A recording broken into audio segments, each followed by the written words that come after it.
Routine with Mary. I'm Mary, and today we are making chicken enchiladas with cream sauce. We are going to start with making the filling that's going to go inside of our flour tortillas. So I've mentioned in the past that my kiddo's grandma is from Mexico, and she makes very good authentic food.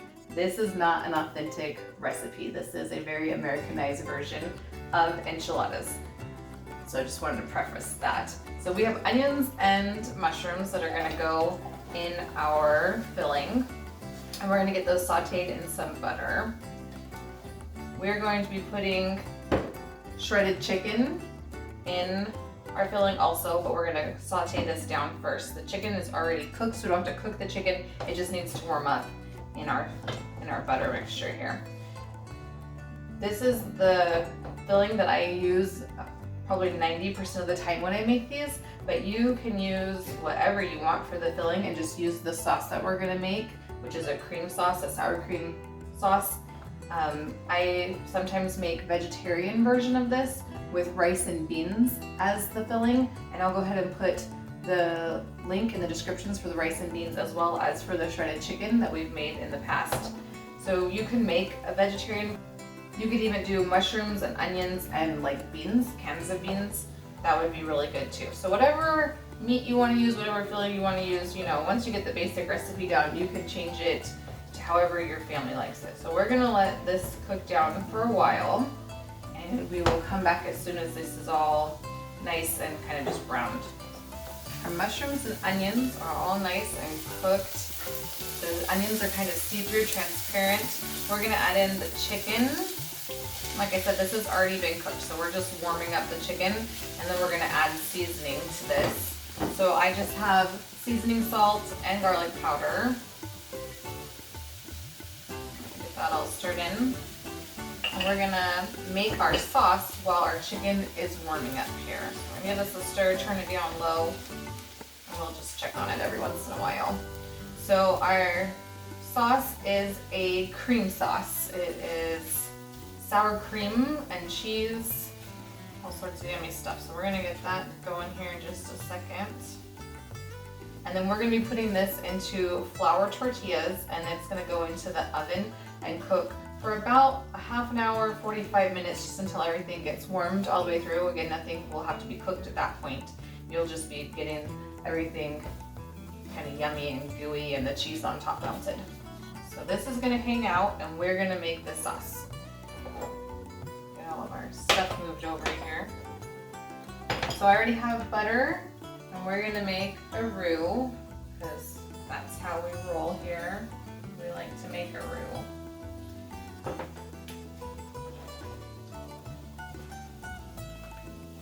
When I was deciding what recipe to make today, I kept trying to figure out what to call this recipe, because for many, many years now, this recipe has been lovingly referred to as white people enchiladas.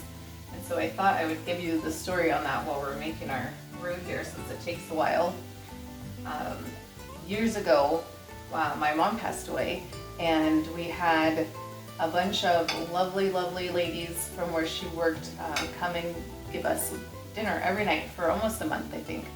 And every night, me and my best friend, who is of Mexican descent, would be there to receive the casseroles, and almost every night they would bring some version of this recipe.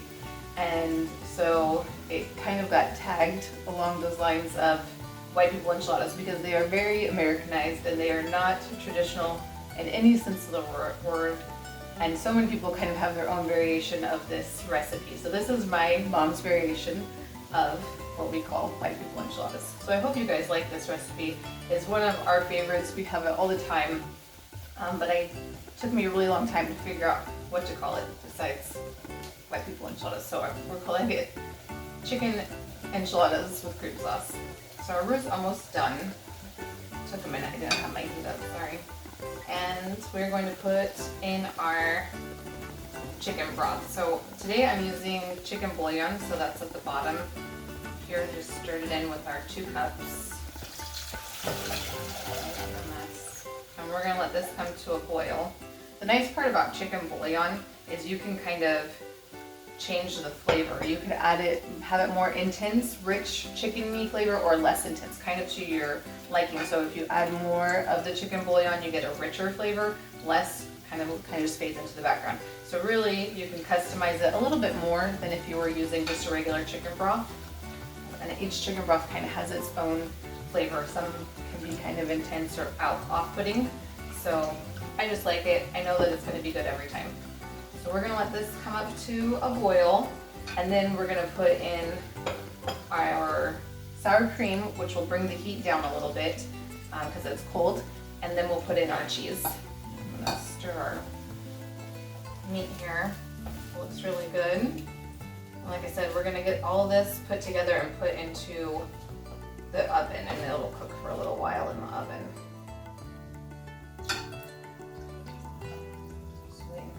Come up to a boil here.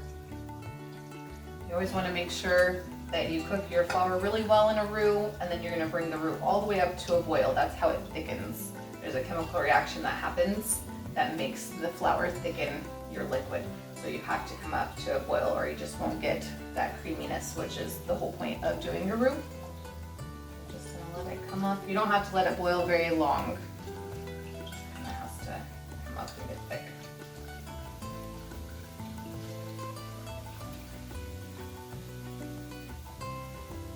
You want to make sure that you're always stirring when you're bringing things up to a boil. A lot of things burn really easily. This probably wouldn't be too bad, but once you put your sour cream, any milk product in, milk products burn really fast. So you want to make sure that you're just stirring really well. This is a really good recipe to have in your freezer. We talk about freezer meals a lot. I love freezer meals. I do tons of freezer meals. I will double or even triple this recipe, make a huge pot of sauce, and freeze quite a bit. It's just so nice and so handy to have meals that are already done in the freezer. You just bring them out, unthaw them the day before, 2 days before, and then pop them in the oven when you get home from work. So this is a great time right now while we're all quarantined to get our freezers stocked. I haven't done much of it actually. I've been making all of this, and then my kids are just consuming it left and right. So we're almost there. We're going to put our sour cream in, and then our cheese. And then our sauce will be ready to go. So our sauce is going to hang out, and our cheese is going to melt, and I'm going to get everything ready to actually assemble the enchiladas. We'll be right back. Okay, so I have everything set up to assemble our enchiladas. I have already warmed up flour tortillas. These are great big, huge burrito size. You can use whatever size you have at your house already. Don't worry about it. And we're gonna put in about ½ a cup of the meat filling, and then 1/3 of a cup of the sauce. It's gonna make a mess. We'll clean up everything when we're done. And then we're just gonna roll it up. And then we're gonna keep going. And depending on how much of this you actually have, will depend on how many enchiladas you make. So we're just gonna keep going. I'm gonna put all of these together, get them all assembled, and I'll come back and show you what they look like before we get them put into the oven. So I have our enchiladas all put together here, and I have maybe just a little bit less than a cup of the sauce left. So we're gonna just pour some sauce over each of the enchiladas. Make sure you get each one at least a little bit of sauce on it. And then we're gonna put some more Monterey Jack cheese on top of our enchiladas, and we're gonna put these in the oven. And we'll cook these covered at the beginning, and then the last, few minutes, we'll take off the tin foil and let the cheese get all nice and brown. So we're gonna pop these in the oven, and we're back when it's all ready to eat. I just took our enchiladas out of the oven. Everything's all bubbly and hot right now, so I'm gonna try to get us out an enchilada without completely making a disaster here, so you guys can see one.